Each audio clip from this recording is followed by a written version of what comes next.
What's going on, guys? I am at the top of Mount Deception here in Southern California, specifically like overlooking Los Angeles, so pretty close to the urban area. I'm crouched here in a bush because totally intentionally, definitely not an oversight on my part, I forgot both my tripod and my microphone at home. I say forgot. I left them at home on purpose. It was totally intentional. So I'm crouched in a bush in the hopes that it'll sort of dampen some of the ambient sound. And the reason I keep looking at my arm is because I just got bit by a fire ant on my knuckle. And it was immensely painful. I mean, it's still throbbing. It hurt. It hurt immediately, and it still hurts. It hurts to move. So definitely taking one for the team here. Living the life of a content creator, doing what it takes. Anyway, today I wanted to review the album that Deathspell Omega should have released. I don't think I did a review of The Long Defeat, but I'm not really a fan. I think if any band released that record, I probably wouldn't have loved it, but especially from Deathspell Omega, it just didn't really scratch the itch for me. But this album is just directly inspired by like second era Deathspell Omega, Pericletus, just all those records, all the records with like the Latin names and shit. Definitely directly inspired by that. And that is the new Verberis record, the Apophatic Wilderness. Man, I didn't do my due diligence. I forgot to Google what apophatic means, so I don't have an explanation for you, but I'm sure it is a very profound album title. If you're not familiar, Verberis is a New Zealand blackened death metal project. I hesitate to call them an Ulcerate side project because they definitely have their own distinct identity. They do share members, but I think the most notable, I'm like 80% sure it's Jamie St. Marat, the drummer of Ulcerate, who's the drummer of this project. So if you're not familiar with Jamie St. Marat, just unsubscribe. No, Jamie St. Marat is the drummer of Ulcerate and of this project, I'm fairly certain. And he's just one of the best living metal drummers today. His sense of feel, groove, character, like, as someone who doesn't play drums, I feel like he has a very identifiable drum style, and that's saying a lot because I just don't not pay attention to drums, but I don't know what I'm listening for. I don't have that ear for like flashy drumming, but he's just so over the top talented that you just can't ignore it. It's obvious to even a layman like me.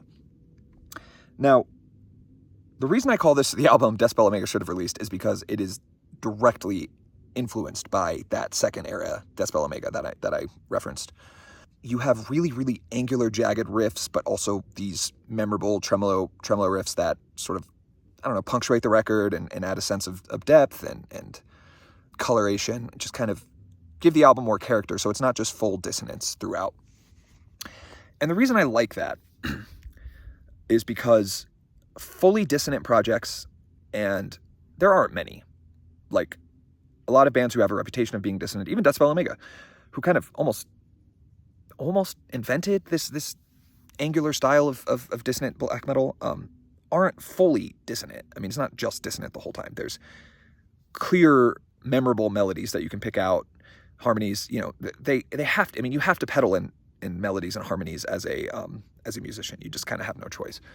But I think what's interesting, and this is a thought that occurred to me sometime in the past few months, is that there are only so many melodies and harmonies that you can incorporate in music, but there are an almost infinite number of ways you can be dissonant, right? So consonance, the idea of things of notes and chords sounding good together, is limited, right? Especially in the Western tradition where we have kind of a very distinct sense of what sounds good and what sounds bad.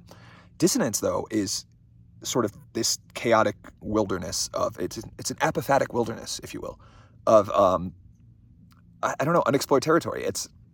There are so many ways you can make things sound bad, but interesting, right? Not just bad for bad's sake, but interesting in the sense that you're playing with conventions and changing things. And I think that's something that Verberis does fantastically. There are memorable dissonant portions, right?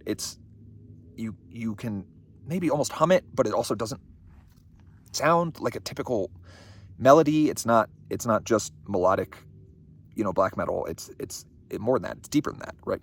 And something else I really wanted to talk about, and this is probably going to be a longer review, so buckle up. Something else I really wanted to talk about is the lyrics on this album. I've been reading a lot of Jung lately, and I suspect whoever wrote the lyrics has been too, because this album peddles in just these archetypal symbols and just symbolism that really, I think you find it in black metal and death metal very often, but whoever wrote these lyrics deserves a lyrical Pulitzer because they're just fucking amazing. And it's like, it's the sort of density that you find in Jung, where you understand what he's saying, you see what he's getting at, you see what he's gesturing at, but then you like finish the book and you're like, I don't actually quite know what I just read.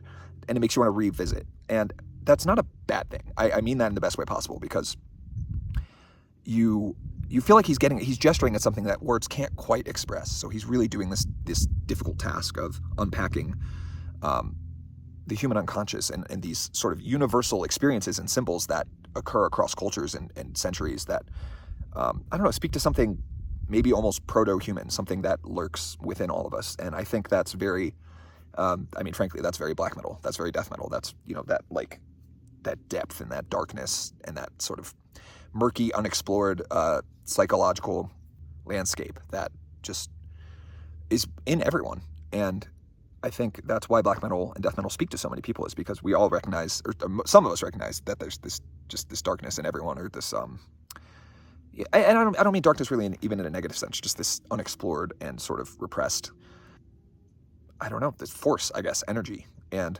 I think that's what these lyrics are sort of getting at. They definitely deal with, you know, theological themes, philosophical themes, but there's just beautiful, potent symbolism. And I mean, I really, really, truly recommend sitting down, listening to this, and reading the lyrics. It's just a phenomenal, phenomenal record.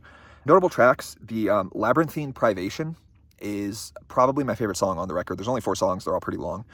But halfway through that song, there's this one riff that just really fucking gets me. And it's one of those it's one of those more melodic moments. So it's like you have these dissonant, just kind of frightening, almost, you know, cosmic landscapes, but then there are these flashes of just melody that just kind of feel like you're elevating above it all and floating and just observing it. And it's, I don't know, I'm really gushing about this record. I'm just a huge, huge fan. I like everything Verberis has done, and I like every record more than the last. So I like this record a lot. I think it's better than the new Ulcerate. I also think it is much better than the new Deathspell Omega record, newest. So highly recommend checking this one out. Appreciate you guys watching. Thanks for bearing with me. I know this has not been the prettiest video, but obviously there'll be some hiking B-roll that should kind of make up for it in the beauty department. So thanks for watching. Appreciate it. Like, comment, subscribe. Have a good one.